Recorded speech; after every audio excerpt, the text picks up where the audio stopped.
Yes. Welcome to Satsang. Welcome to the meditation evening. Welcome to all the friends who are joining us online tonight. It's, I think, a very important time to take our energy back, to turn around and look within. There's so much happening around the world that we are not in control of, and where we kind of interpret according to our own minds. Oh, I think I have forgotten to plug in the mic. So, can you hear me better?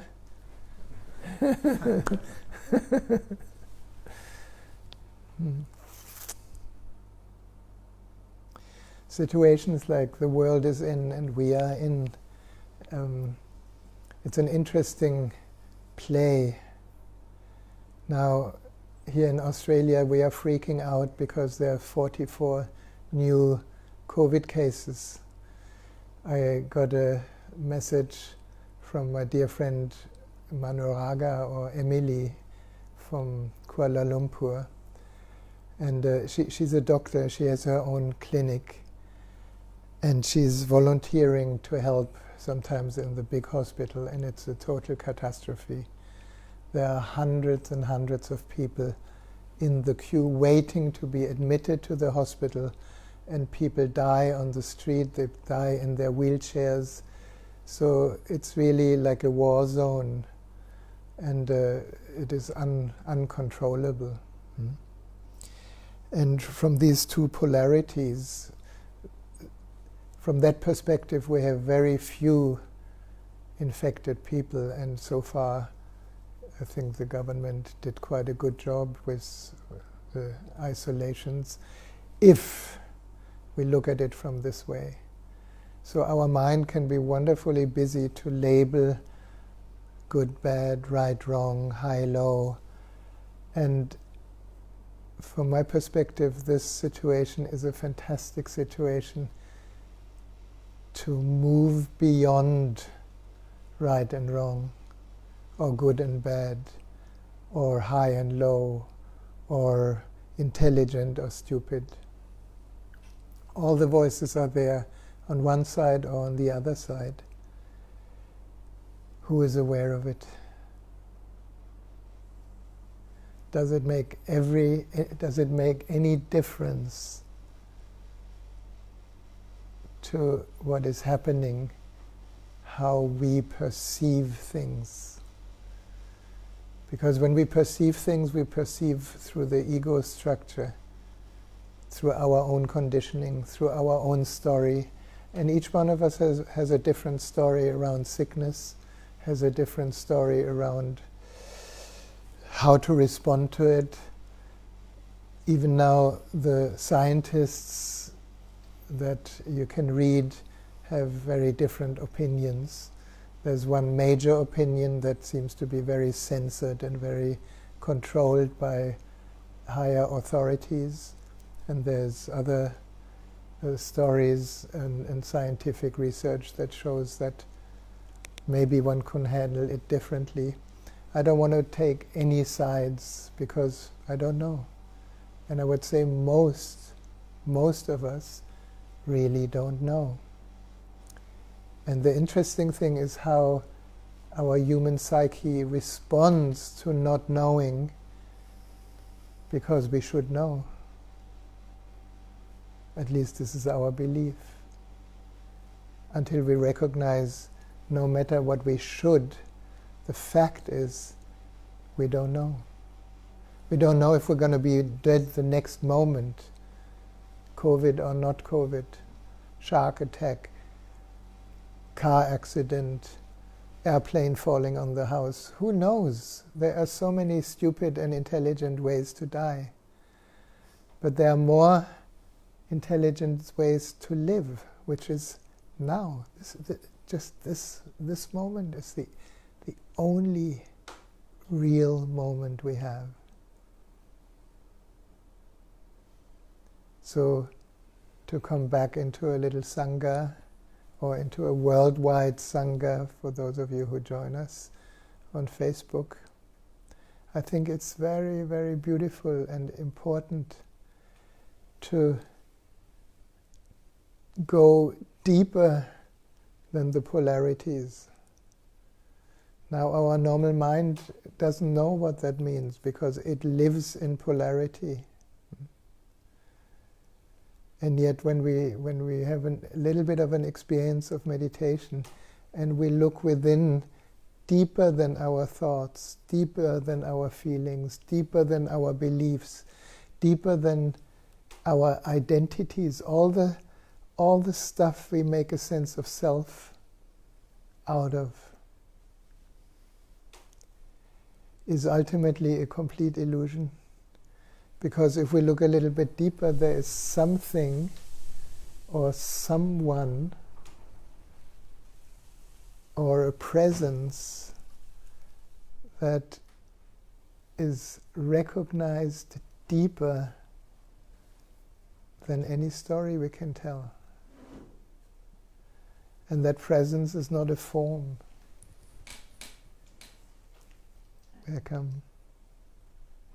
That presence is not an object. That presence is not individual. That presence is not right or wrong. It is something we point to each time we say I.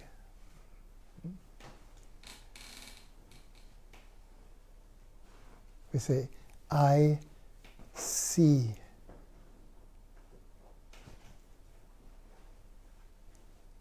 So the object that we see is the last thing. Before the object comes the seeing. Before the seeing comes the I. What is this I? Has ever anybody found a thing when we inquire deeply, what is this I?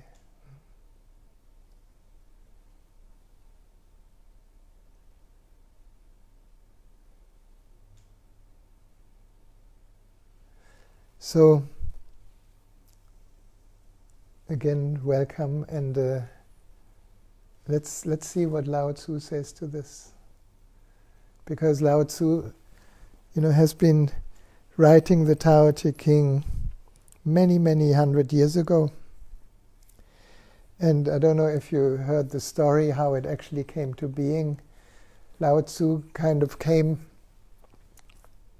to China and was teaching, and he never wrote anything down, and then at a certain point he didn't want to teach anymore. He wanted to retreat in the Himalayas, and the emperor of China, he asked him, he said, you cannot just leave, you need to leave something. You need to leave something that we can use so that we can remember your teaching, that we can remember who we are.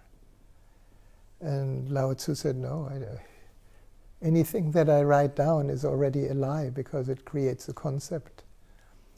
But he was very compassionate to the king or to the emperor and said, okay, give me, I don't know, please don't quote me historically, I may be historically quite wrong.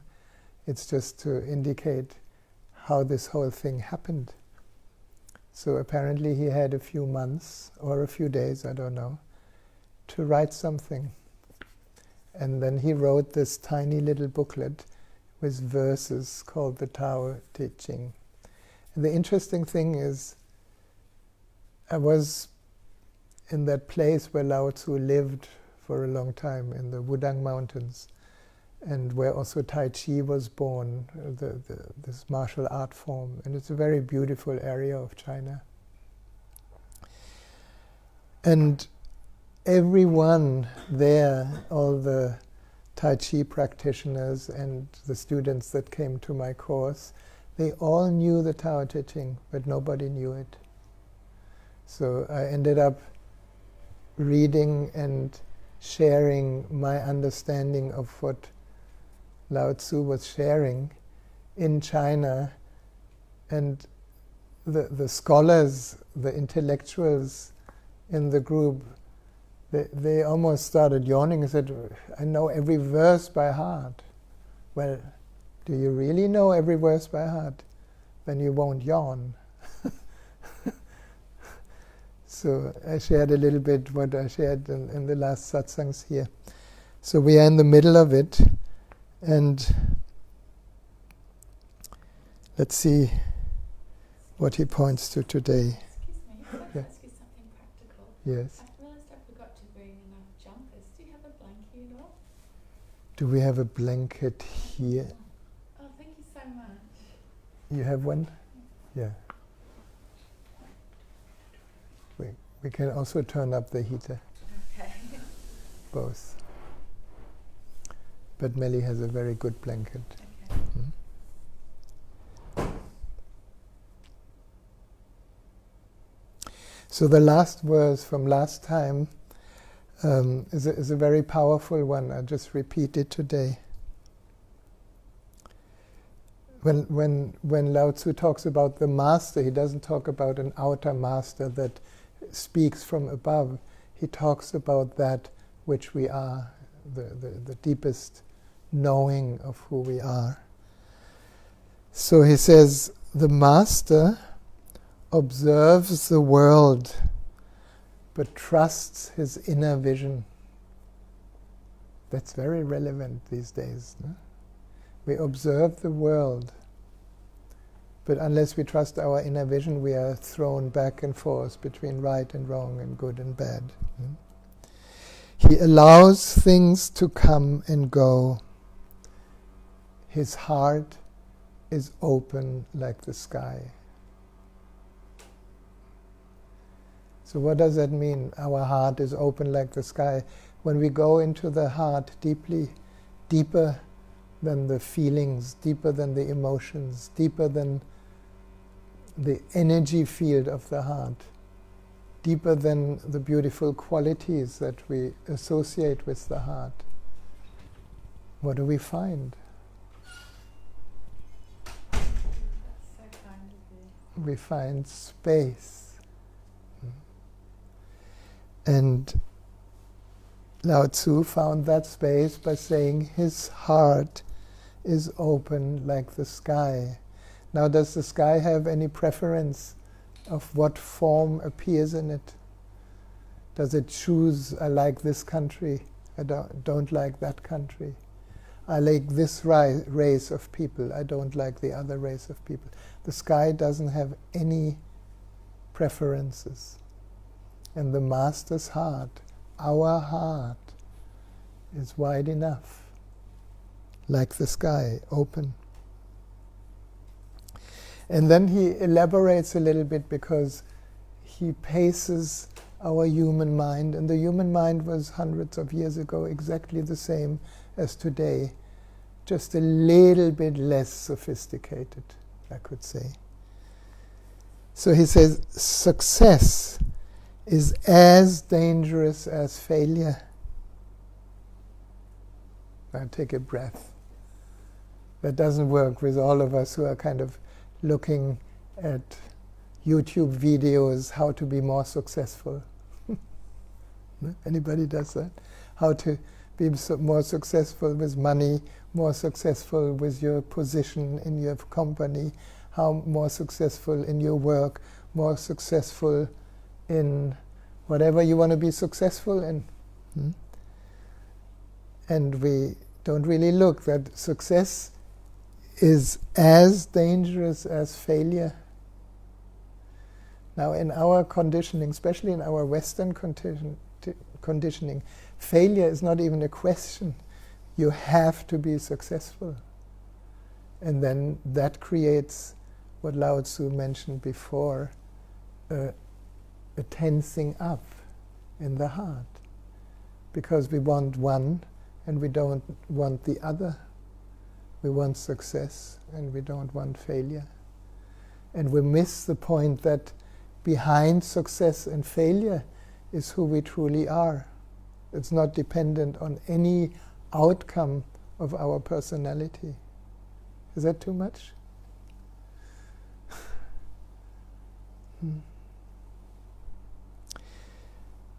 Now take a breath, it gets worse. Hope is as hollow as fear. Now hope is a very Christian word. No? Hope is kind of the consolation to the mind that perhaps later something better will come into our life. And I heard Osho many years ago, I heard him say, hope is hopeless. And at that time I was still very hopeful. So I hated when I heard that.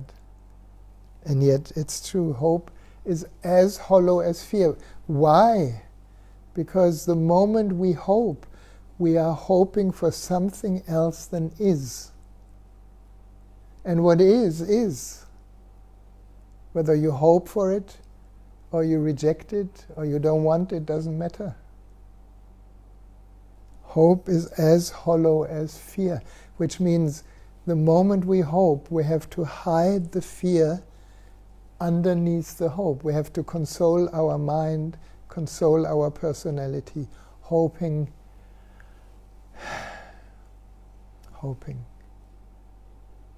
So the moment we hope, can you relate to that? We are not here anymore. We are projecting our mind, our wishful thinking into a better next moment. And don't we all do this all the time? Each time we are stressed, each time we have to hurry, each time we are anxious about anything, we are hoping to reach the next moment, and we forget this one. Which means we forget to live. Are you with me there, or is it too much? It's so simple, no? But it's we never think of it because everybody says, I hope it's happening. I pray, I hope COVID will end. Well, maybe it never ends. And the fear behind it is, there's nothing wrong in that. It is as hollow. It doesn't have a substance. Now this is a very tricky bit. If I look at myself, my whole life, early life, childhood, youth, studies, was full of fear. Thanks God I had a father who didn't believe in fear, and he pushed me into everything I was afraid of. And the moment I touched or entered that what I was afraid of, the fear disappeared. Which means it's not real. Do you have anything like that? Like, for example, you stand on the 3-meter board in a pool and you're very afraid. And when you go back, you feel terrible. But when you jump, fear turns into joy immediately, instantly, poof.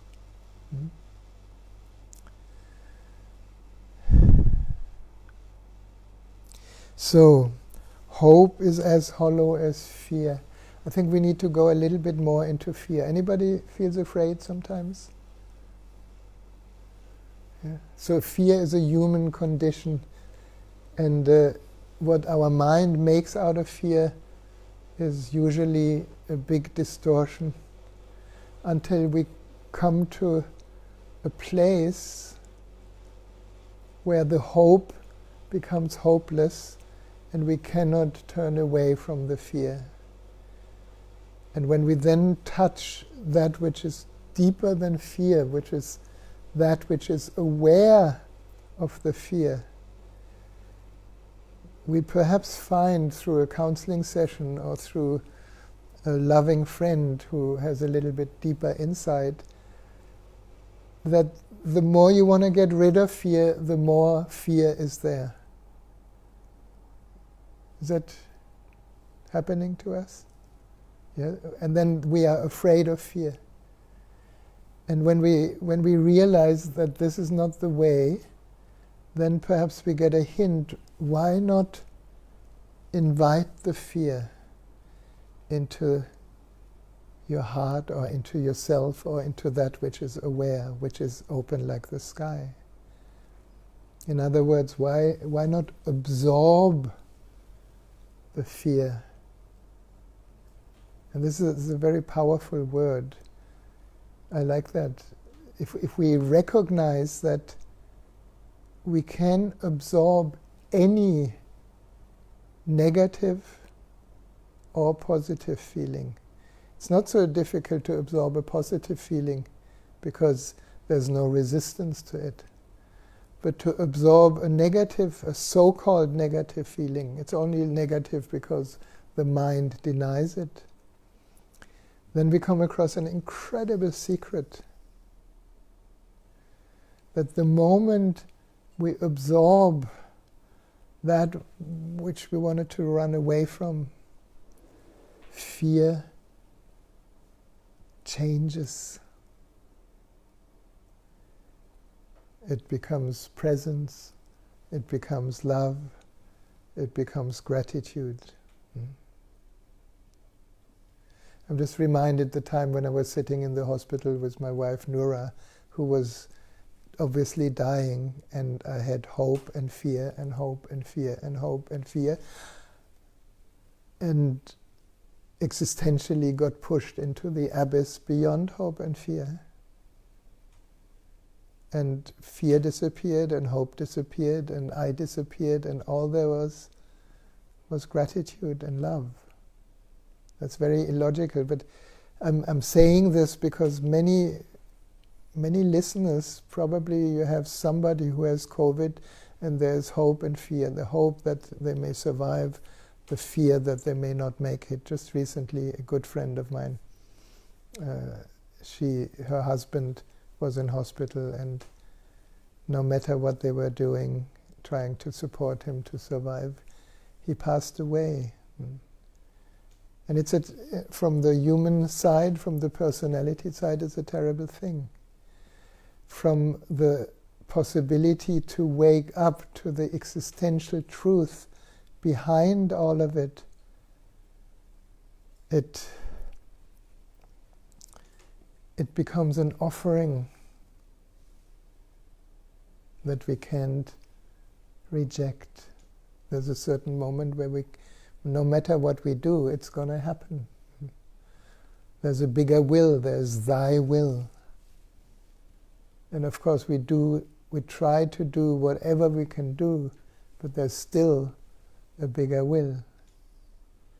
And when we recognize we are part of this vast space we call the higher will, then we cannot take things so personally anymore. So now LaoTzu elaborates on this: success is as dangerous as failure.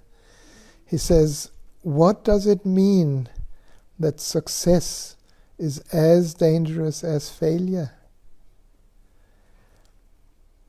Whether you go up the ladder or down it, your position is shaky. If you see success as climbing the ladder, and if you see failure as coming down the ladder, both is shaky because it keeps going back and forth. No? When you stand with your 2 feet on the ground, you will always be able to keep your balance. That's also an important one. What does it mean to stand with both feet on the ground? You don't waver, you don't choose, you don't kind of have preferences, you don't label good and bad, right and wrong, high and low. You have both feet, both polarities that our mind creates in the same, the same quantity, if you like. And then it's really like plus and minus. No? When they come together, the magnetism stops, the polarity stops. And there's just one consciousness, one presence. So when you stand with your 2 feet on the ground, you will always keep your balance.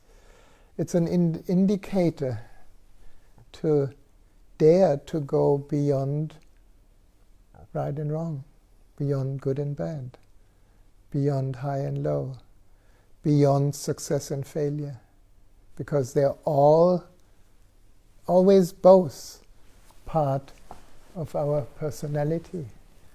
And ultimately, when we go beyond, we realize, my God, I have never been a person. I've been that which is aware of the person. It's incredible, no? A few little sentences. So, and then he goes on. What does it mean that hope is as hollow as fear? Hope and fear are both phantoms that arise from thinking of the self. When we don't see the self as self, what do we have to fear? Now, nowadays, so many satsang teachers and other spiritual guides are talking about the self. Ramana Maharshi brought it, I think, more into the modern time.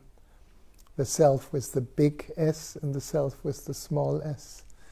And the self with the big S is that infinite space that we are, that is aware of all experience. And that is not individual anymore, and it's not personal anymore. So there's not myself and yourself. There's just this space, has many words. We call it source, we call it God, we call it existence, we call it destiny. Whatever we call it, it's formless, limitless, spacious, beginningless, endless, unborn, never dies. Take a breath. It's big. If you let that in, that's what we really are, then all the little petty worries we have kind of become not so meaningful anymore.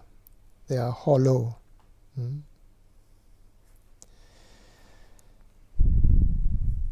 So then to make a conclusion out of that hope and fear are both phantoms. Phantoms means it's a formless appearance that usually creates fear in our minds. They are phantoms that arise from thinking of the self. So here he brings in the thinking mind. And the thinking mind, we all know it. It tells us endless stories. It's like a constant chatter. And when we investigate a little bit, we realize no thought is actually mine. It's a borrowed thought. It's the thought of our parents, of our teachers, of the society, of the culture, of the customs. It is a thought. Now, does any thought have any substance? Does it have a material? Is it tangible? No, you investigate it and it doesn't stand your investigation. And I don't know about you, but I came to the conclusion that any thought that appears in my mind, whether on the surface I believe it or not, is actually a lie. It's not the truth. The truth is not contained in a thought, because thoughts constantly change. What is it that doesn't change? What is it that is aware of thought? Obviously, I must be before thought. So hope and fear are both phantoms that arise from thinking of the self. I would even say from forming a sense of self through my thinking, through my ideals, through my strategies, through my identifications. When we don't see the self as self, what do we have to fear? Which means when we don't see the little self as who we are, when we realize I'm not the body because I can watch the body, I'm not my thoughts because I can watch the thoughts, I'm not my feelings because I can watch my feelings, I'm nothing that I can observe, I'm that witnessing consciousness that is aware of every observable phenomena.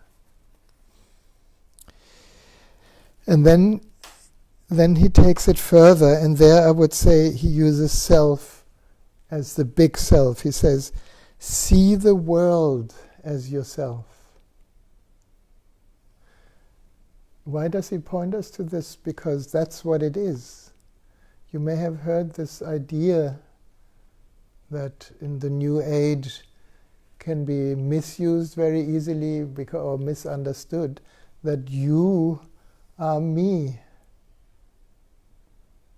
It just means that which looks through you, through your eyes, is the one that looks through my eyes.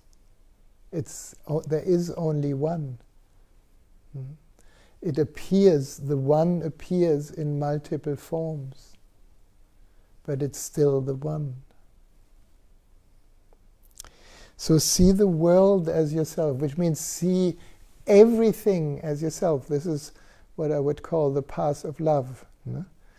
See nothing as the self is the path of awareness. See everything as the self is the path of love. At the peak they meet. Have faith in the way things are. That's a concession to those of us who are still caught in the mind. Have faith in the way things are. What does it mean? It means you don't need any for or against. Things are already the way they are, and this is why they are the way they have to be. Now, our judgmental mind doesn't like that, of course. But this is the ultimate realization. And the good news is that from that realization, we are plugging into the infinite creative source of the universe that doesn't have any other body mind than this one that is sitting here.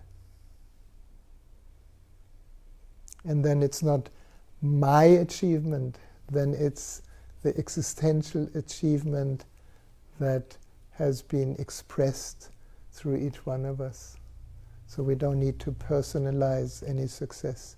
We don't need to make a big ego thing out of what we have achieved. And then when we fail, we don't need to suffer about failure, because nothing is in our personal hands, because the person doesn't even exist. So see the world as yourself, which means really open your horizon. The world is you. We are the world. Have faith in the way things are. Love the world as yourself, and then you can care for all things. Can you imagine if we would be able to share this and teach this to our children, rather than you should care for your brother, for your sister, for the world. And underneath, the mind says, who cares? This is what we see now, as a response in Sydney, that suddenly some stupid people kind of were against the rules, that whether they're good or bad, who cares? Who knows? The rules of COVID, and then they were caught by the police, and then the police, was accusing them for not caring. Well, they have to not care because they were told to care. This is how the mind works. Tell your child how it should be and it will do the opposite. No? Isn't it the same for all of us? If your partner tells you, you should be this or that, immediately, if you're a henpecked husband, you say, okay, okay. Or if you're a rebel and a lion, you say, no, I'm not going to do it. But you don't evaluate your real response that comes from presence, from faith. No? So love the world as yourself. If you are me, and we allow that understanding to sink deeper than just the thinking mind, how can I hurt you? Because I hurt myself. There's this analogy that we are like leaves on a big tree. Every single person is another leaf, but it's one tree. So if one leaf wants to compete with the other leaves, isn't it absurd? No? We kill the tree. So love the world as yourself, and then you can care for all things, which means that's the outcome. If you recognize who you truly are, you're compelled to care, because you always care for you.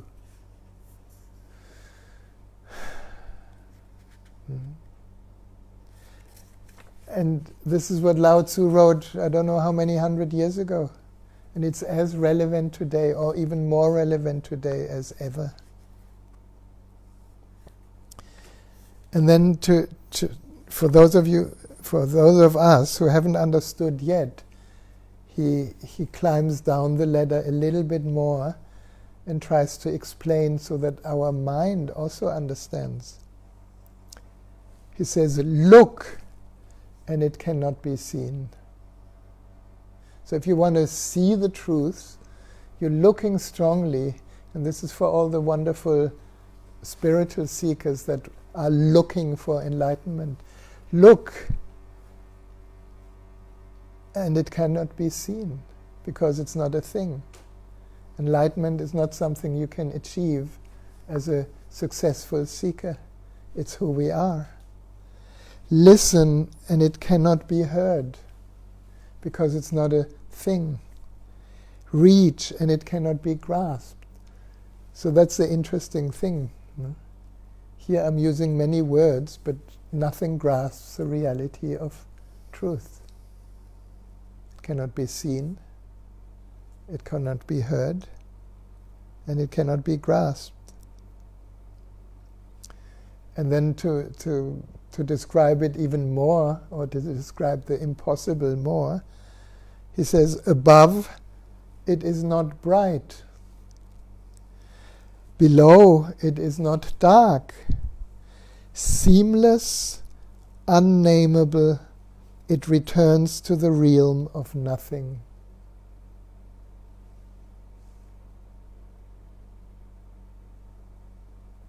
Let that sink in for a moment.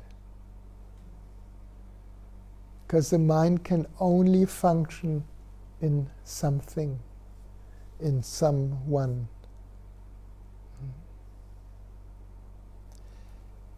And it all ends in nothing. Those of you who are listening, I think, especially in Sweden, I've been working a lot in Sweden, and I think some of you had a counseling from the heart session, and it usually starts with an issue, with a pressing issue that is very painful, or a confusion, or an irritation, or a reaction, a problem. And then, with a little guidance, I always felt it's kind of like a miracle. The guidance, first of all, needs to come from total emptiness, from not knowing. So I usually don't know anything about what I'm going to say. And then the guidance is to use the experience, the sensory experience of this moment, like the physical pain, the destructive thoughts, the emotional despair, the fear. And instead of trying to get rid of it, allowing it to be fully experienced. And sometimes I encourage the friend to actually exaggerate the experience of fear, of panic, from fear to utter panic.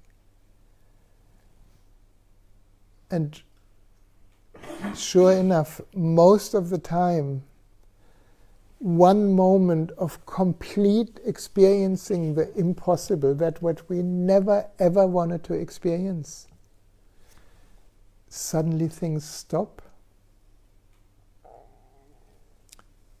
And when I ask what is here, very often the answer is, there is nothing here. Now for the mind it is completely absurd. I had such a big problem with my mother, and I've been beating the pillow forever and released my anger and everything. And now I realize, my God, that whole story was a story in my own mind. And the penetration of the story reveals what I always have been. It's either peaceful or silent or nothing. No thing. And this is not the negative nothingness. This is the nothingness that is pure space. No? So seamless, unable, it returns to the realm of nothing. So if you want to try this, take any story that you're struggling with, and you can do that with a friend if he's kind of trained, or if you want to come to the counseling from the heart training, you learn this, or you do it by yourself. You don't believe the story, you enter into your inner experience, you enter into the most excruciating pain possible that this issue creates in you, and you absorb it, you allow it to be there, you don't fight it. And sure enough, it ends up in nothing. So he says, above it is not bright, below it is not dark, it is seamless, unnameable, and returns to the realm of nothing. Form that includes all forms, image without an image, subtle beyond all conceptions. What is he talking about? He is talking about that what he calls the Tao. We call it consciousness. We call it the divine or God. We call it whatever we call it. And the LaoTzu begins the Tao Te Ching with the Tao that can be named is not the real Tao. So he still tries. It's a form that includes all forms. So what is including all forms? The whole sky, the infinite universe. So it's limitless. It's an image without an image. So he kind of plays with our mind. Image, oh yeah, that's something. But there is no image. Nothing. Subtle beyond all conception. So our mind ends here. It cannot grasp who we are.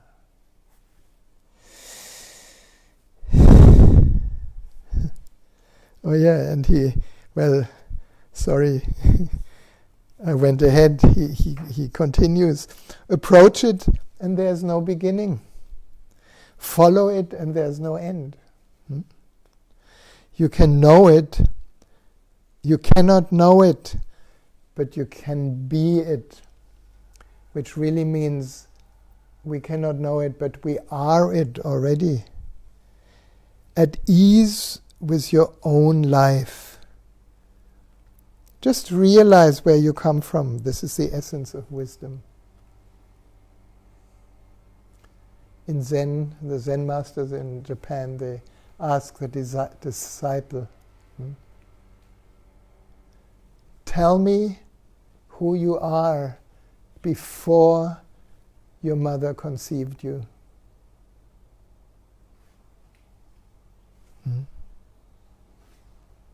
That's what it means when just realize where you come from.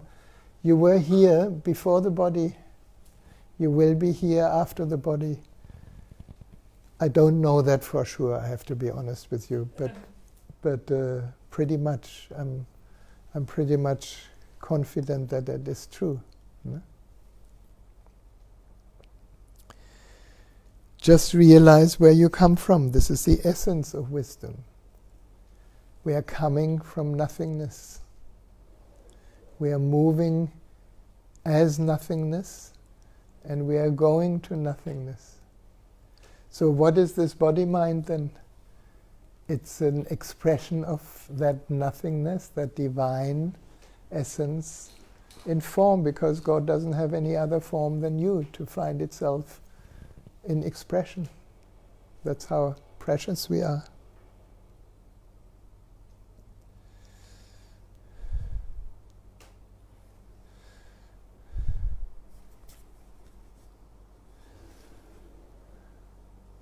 Is that enough? It's a lot, huh?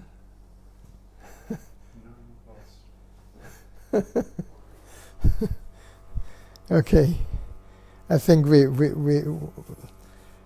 shall I read it one more time, just so that that it penetrates a little bit deeper than our agreeing or disagreeing mind, and then we use a quintessence from Arasoma to make it a little bit more tangible. No? So, the Master allows things to come and go. His heart is open as the sky. Success is as dangerous as failure. Hope is as hollow as fear. What does it mean that success is as dangerous as failure? When you go up the ladder or down it, your position is shaky. When you stand with your 2 feet on the ground, you will always keep your balance. What does it mean that hope is as hollow as fear? Hope and fear are both phantoms that arise from thinking of the self. When we don't see the self as self, what do we have to fear? See the world as yourself. Have faith in the way things are. Love the world as yourself, then you can care for all things. Look, and it cannot be seen. Listen, and it cannot be heard. Reach, and it cannot be grasped. Above, it isn't bright. Below, it isn't dark. Seamless, unnameable, it returns to the realm of nothing. Form that includes all forms. Image without an image, subtle, beyond all conception. Approach it and there's no beginning. Follow it and there's no end. You can know it, but you can be it. You cannot know it, but you can be it at ease in your own life. Just realize where you come from. This is the essence of wisdom.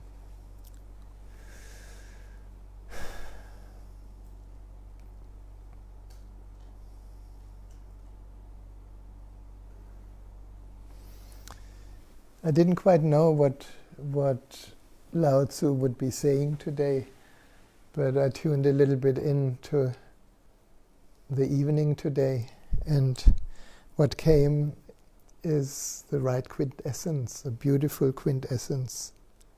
Oh, I realize it was never used. The new bottle. It's called El Moria. El Moria is a light blue quintessence. And light blue is connected to the throat.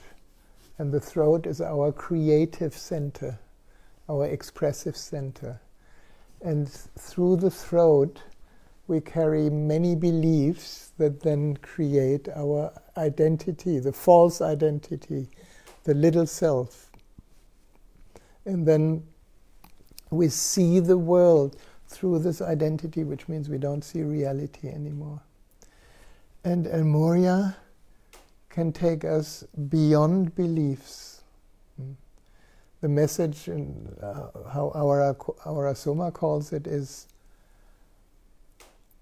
Thy will be done. Not my will, but Thy will, the bigger will, the divine will.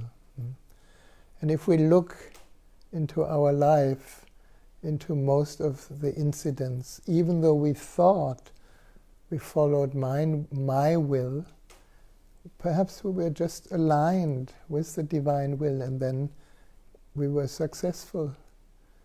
And then sometimes we were not aligned with the divine will, and then we were not successful.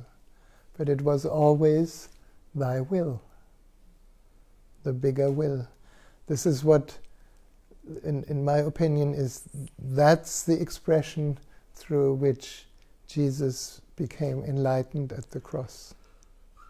He was probably very wise before, but just before the switch happened, he still was arguing with God, with existence. My God, why have you forsaken me? I did everything. I lived my whole life for you. And you always said you will save me. And I've been praying, and I've been schlepping the cross, and now they nailed me on that thing. Why have you forsaken me? So he was still doubting, something went wrong. Maybe God doesn't exist. And then something happened which is not part of the mind, which is called surrender. It's like a surrender. Now, it sounds that it was a hopeless surrender. He couldn't fight anymore. But my guess, it was not a hopeless surrender. It was a switch in his consciousness, realizing there has ever been only Thy will. And if Thy will is that I die here, then so be it.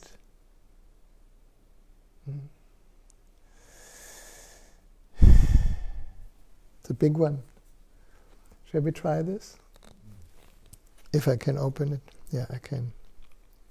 So, I'd like to invite you to stand up and make your left wrist available. We go into a little ritual with Thy will.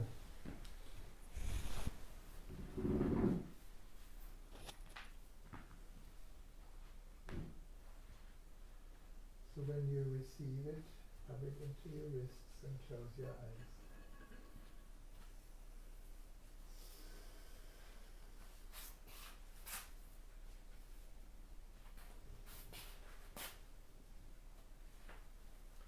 And just let the vibration on your wrist resonate with that, what we call the inner sky, that which is aware of this infinite space that we are.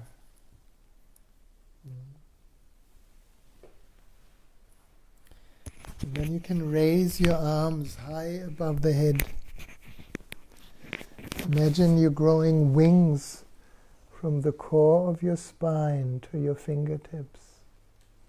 If you like angels, you can become an angel. And allowing your wings to open and close above the crown, crossing over at the midline of the body, bringing the spaciousness of the outer sky together with the spaciousness of the inner sky through the crown. In the opening opening whatever prevents you from seeing the oneness of all things. In the embrace, embracing the whole outer and inner universe.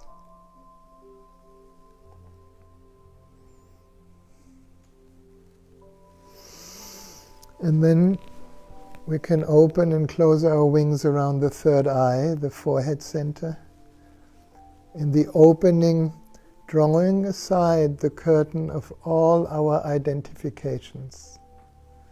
Everything that we thought we are is just a screen. Open the screen.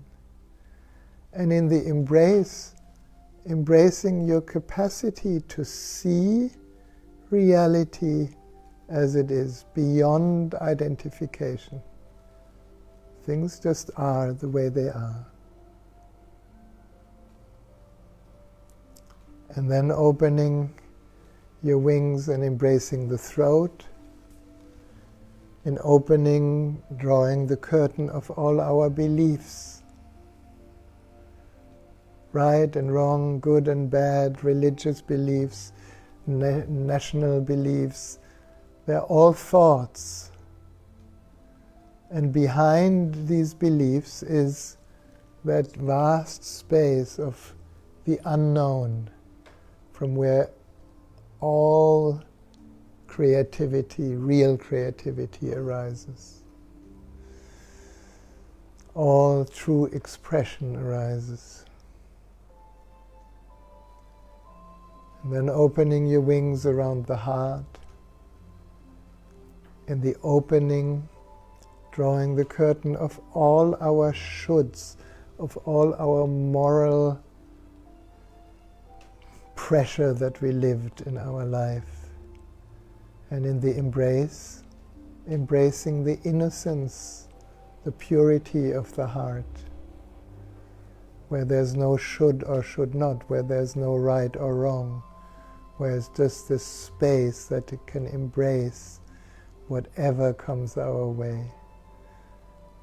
What LaoTzu calls you caring for all things. And then you allow your wings to rest over your heart for a moment, absorbing the vibration of El Moria deep in the silence of the heart.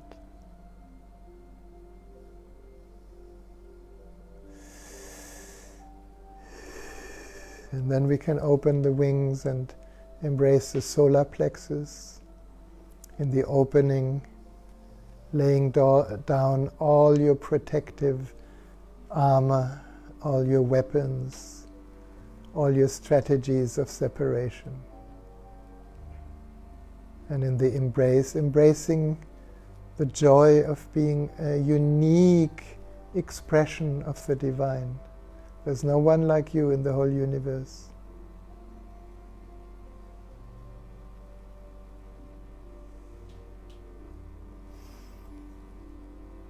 And then coming to the second chakra, in the opening of your wings, opening to your vulnerability, to all these so-called wounds and hurts that we carry, all trauma, we can open it to the sky, to the wind, to the rain, to the infinity of the universe.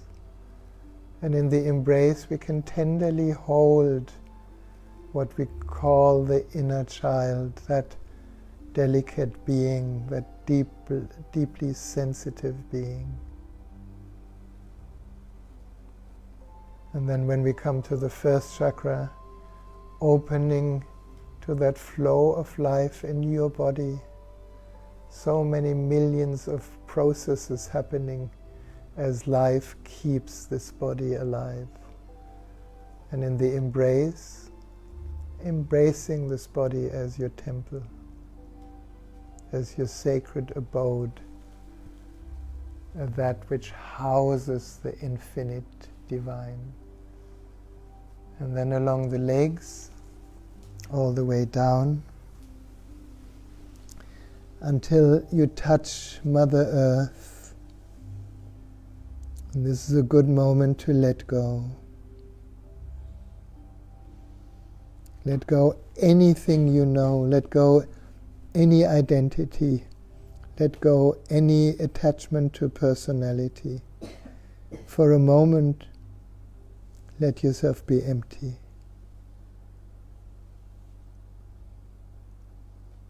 Totally empty.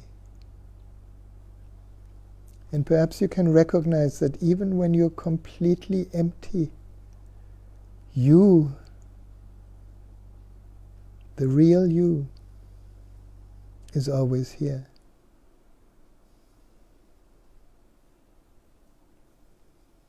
And now as we come up, you can unwind your wings around each other in a backward spiral.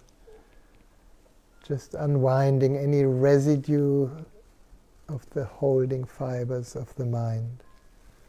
So for a moment we can then stand or sit with our wings open, open to the sky, well grounded in the earth, present as the formless that has taken form.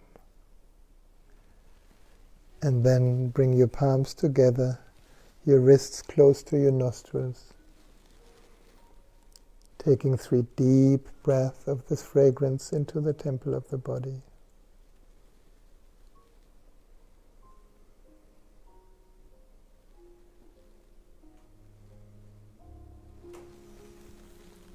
Very good.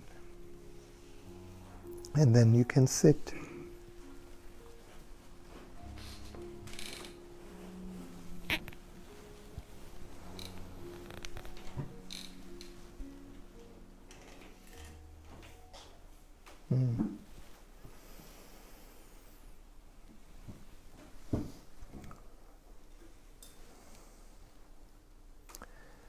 So I want to dedicate the light of the candle tonight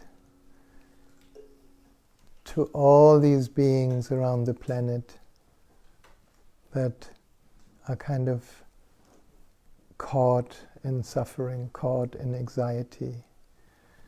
And I also want to dedicate to my dear friend Emily or Manuraga, who is so courageously battling in the battlefield of the mind and of COVID and of all the reality of human existence when there's a pandemic.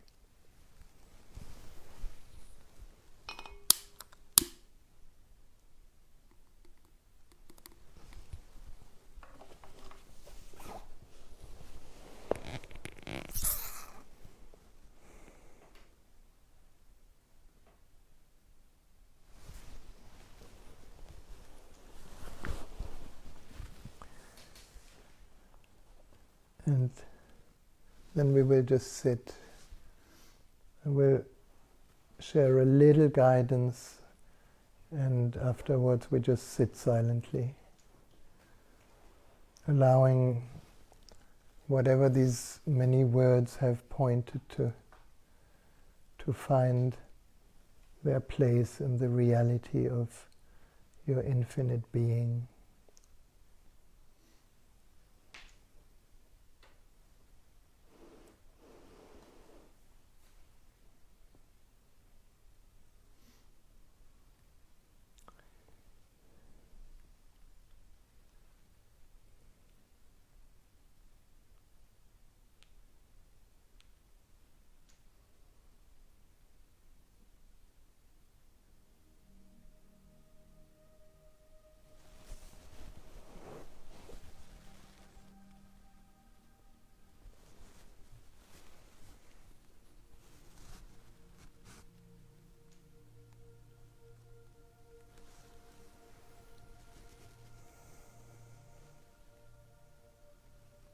Just this moment.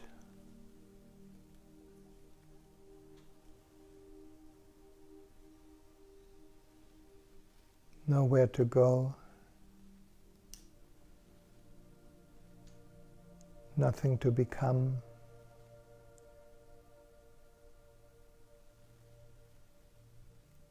Just allowing whatever is here on all levels of the person and beyond the person, to be what it is.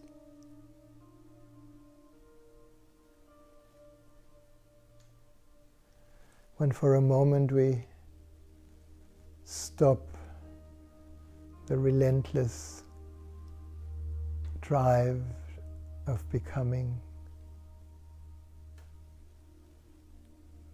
when we are just here,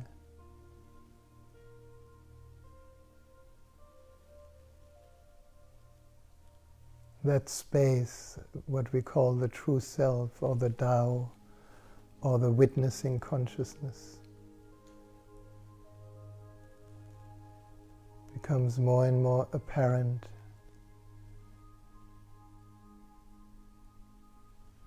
as we allow every experience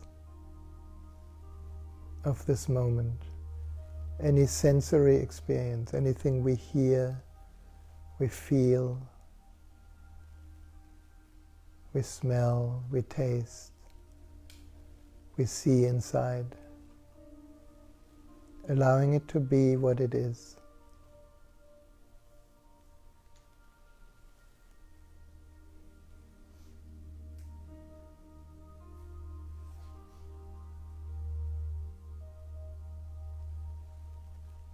Allowing each in-breath to be like an expansion of the experience of this moment.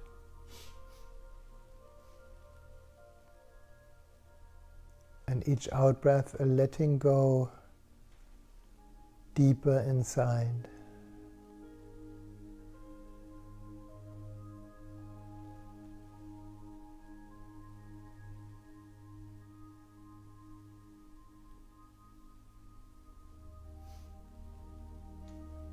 Letting go means relaxing.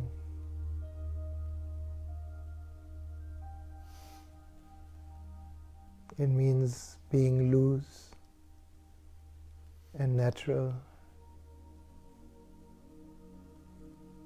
giving up all trying.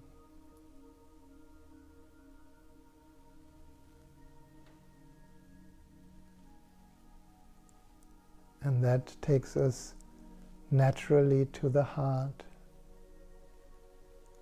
If you like, you can bring your relaxed attention to the heart, because the heart seems to be a very beautiful entry point.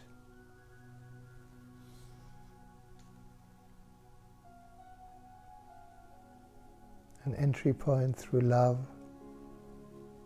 through compassion, through space, through silence,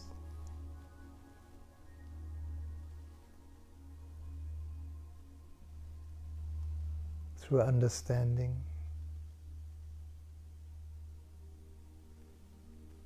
And allow each out-breath to take us deeper than the experience of this moment.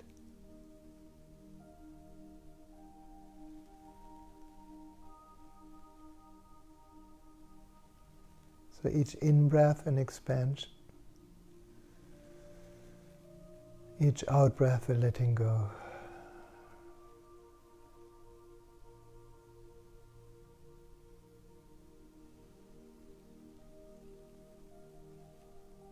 And like this, we can naturally melt deeper and deeper and deeper.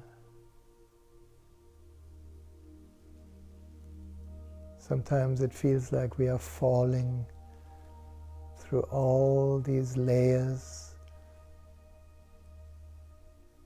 that would normally describe the person, until we realize that every layer is another smoke screen, another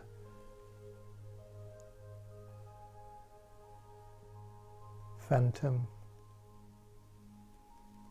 That's why we can relax through it, so we can melt deeper than thoughts.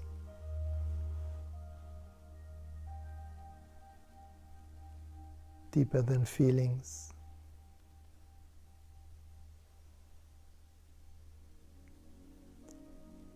Deeper than body sensations.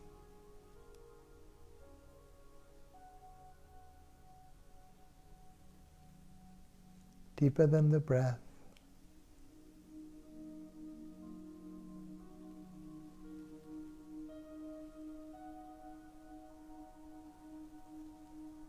Deeper than the heartbeat.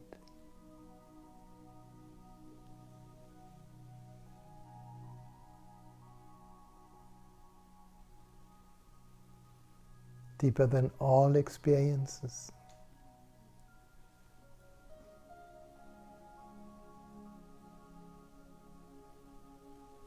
And perhaps we can recognize that even when we are deeper than all experiences, the knowing that I exist continues. Rest here.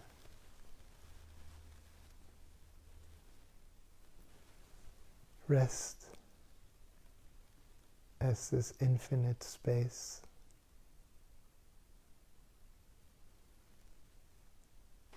Rest as no thing.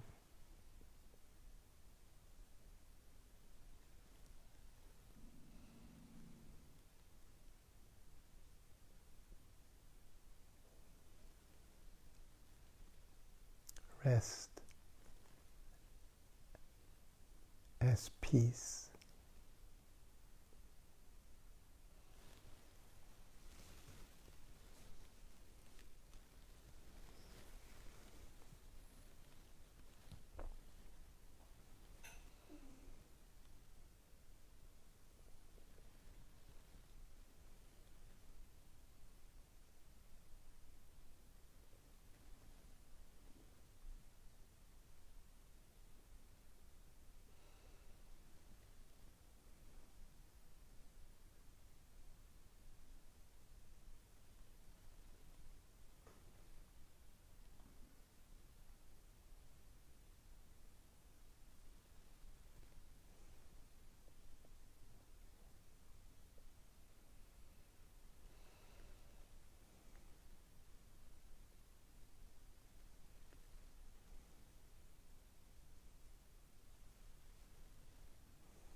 Feel this peace.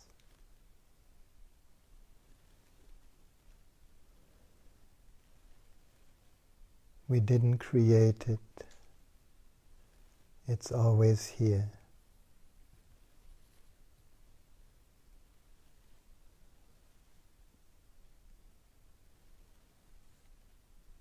Feel the silence. We didn't create it. It just got revealed behind all sounds.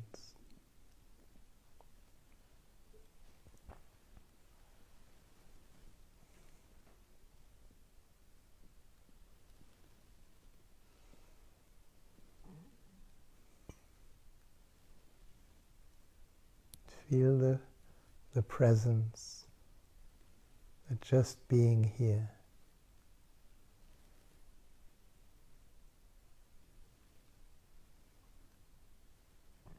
Where we simply are, effortless, relaxed, loose and natural.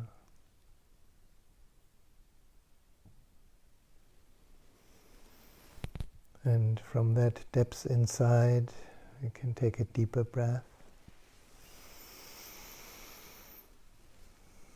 Gently becoming aware of the body again.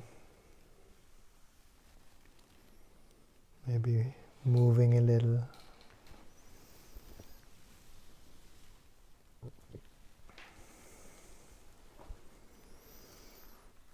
Until you find a good moment to open your eyes to a new moment here.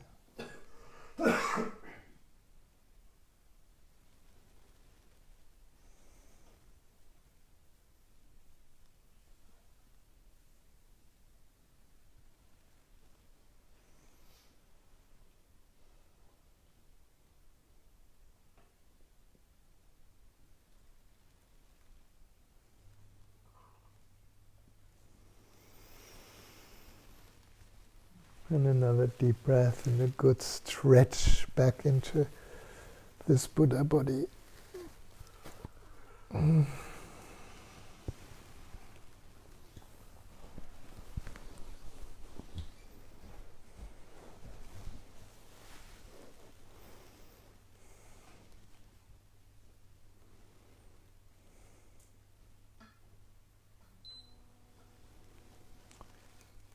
Yes.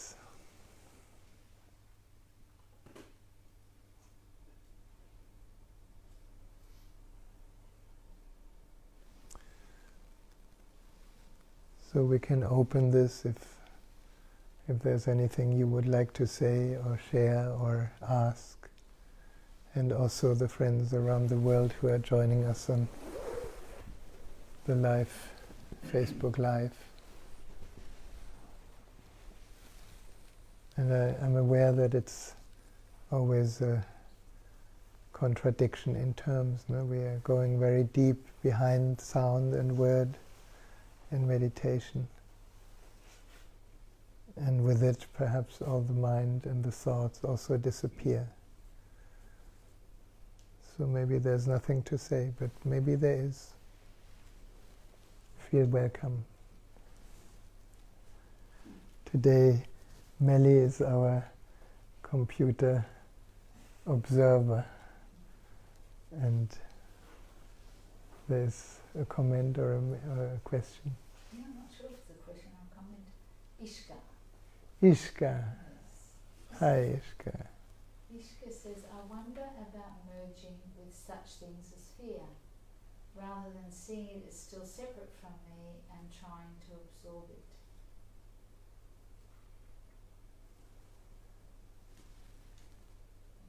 Can you read that one more time? So I think it's the difference between merging and absorbing. I wonder about merging with such things as fear, rather than seeing it as still separate from me and trying to absorb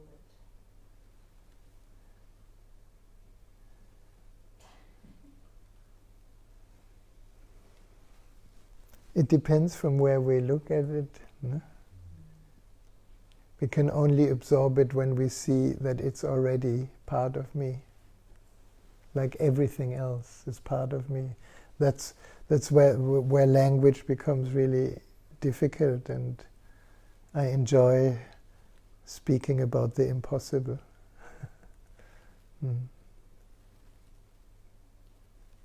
Everything that we experience must be part of me. Or let's say, must be happening in me. So we are actually never separate. And you can verify this very easily. You remember, those of you who were with me a few times, when we ask ourselves where, in the moment we have a visual impression, we look, we see this room, we see the people, we see whatever the eyes perceive. Where is the seeing happening? In the objects that we see or in me? You will have to say, the seeing happens in me.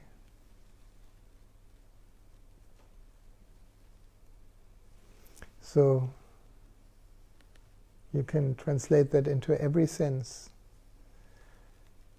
Where does any thought about anything happen? In the something or in me? Every thought happens in me.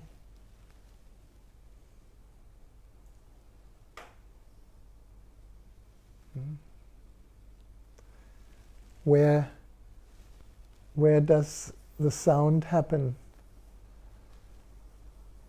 It appears like the sound happens somewhere through somebody making a sound, but where is the experience of hearing happening? In me. If you translate that into any of the five senses, or any experience, it happens in me. It's such a puzzle. Huh? You look at somebody, you think somebody is somebody else. But where is that seeing happening? In me. So there's nothing else but me. Or consciousness. That's why, when we say we can absorb the fear, I am already the space in which fear is absorbed. It's just that the mind creates a separation because it makes fear into an object that we want to get rid of, which is the whole dilemma, and LaoTzu calls it the phantom.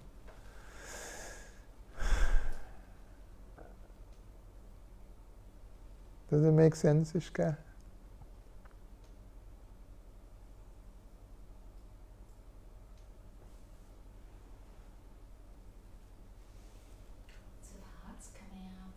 There are hearts coming up. Wow, that's good. I mean, it's, we're sitting here and we're just speaking the absolute incredible wisdom, that everybody overlooks.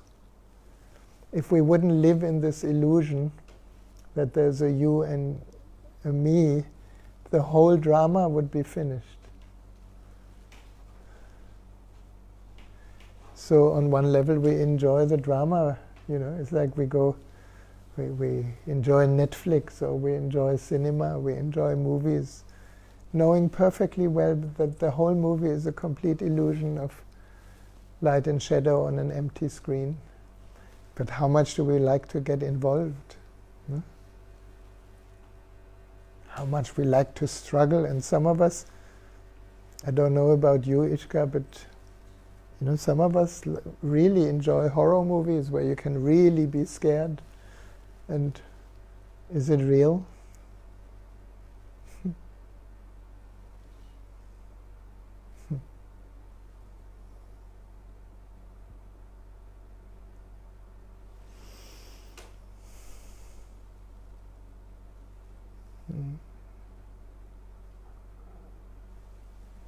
So sometimes it's good to come back, to meditation or to satsang or to remember. It's like it's very, very selfish, you know. I like to sit here and remind myself of my own illusions. So Ishika responded, loss of separation is such a nectar. Yes, it is. No.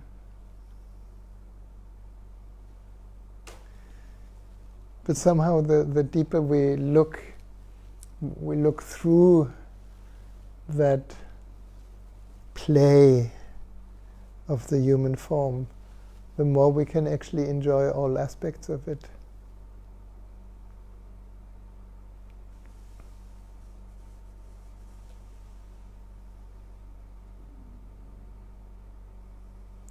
The joy of non-being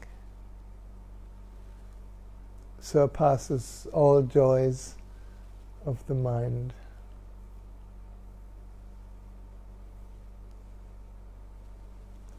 Now we use the same word, joy, but it's not, you know, the joy of the mind has an opposite. The silence and bliss of nothingness has no opposite. What I'm concerned is like when there's no opposite and there's just what is, then there's nothing to do. Then we can relax. We can enjoy whatever appears in front of the screen. But we also allow it to go. Because whatever comes has to go.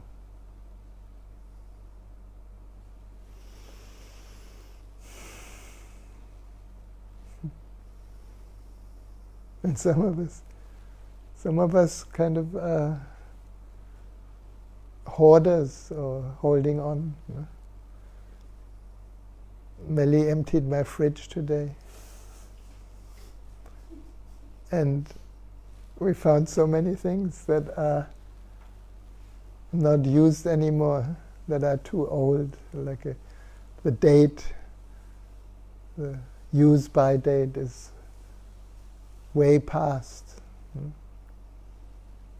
But isn't the used-by date of most of our thoughts already way past? They don't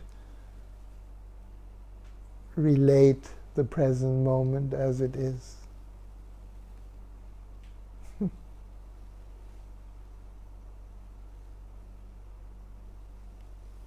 So letting go is an art. Can I say, Rahasya, Yes. letting go, that you delivered what to me was a profound teaching tonight that's been under my nose forever, but I've never picked up on it. You were referring, I was going to ask you a question initially about the illusion of success and failure. I'm shifting across to acknowledge the teaching of Christ on the cross, because I've always struggled with the concepts of acceptance and letting go, and I just felt that I got it tonight. Yay! I don't know if you heard that Greg, our friend, who invites me often to Temple Byron for meditation, he understood something. And this understanding can have happened, you know, a long time through the mind, but when it touches the being, when it clicks, it is such an aha. You know? What acceptance is, and let go is, and what surrender is. Great, thank you.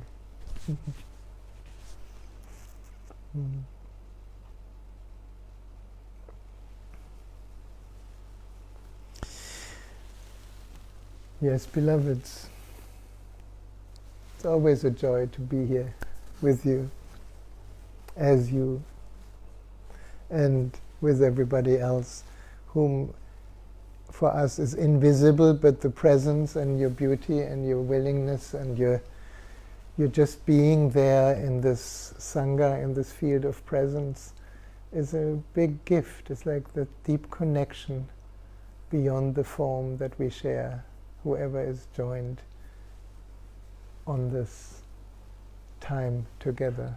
So thank you for joining us. Thank you for being here. We're going to have another satsang, inshallah, next Friday. We don't put out big invitations so that we can have, like today, enough social distancing. There's always the right number. And of course we pray that all this outbreaks slowly brings everyone to their true being, where everyone can relax into what is, and then the lesson is learned. And my heart goes out to all the people who are actually physically or emotionally deeply affected and suffering, because that's also a reality. It's not something to deny, because life in this human form, needs to go through all these different experiences. And if there's any reason, maybe the main reason is so that we wake up to what is really true. So have a good rest of the evening, and thank you. Namaste.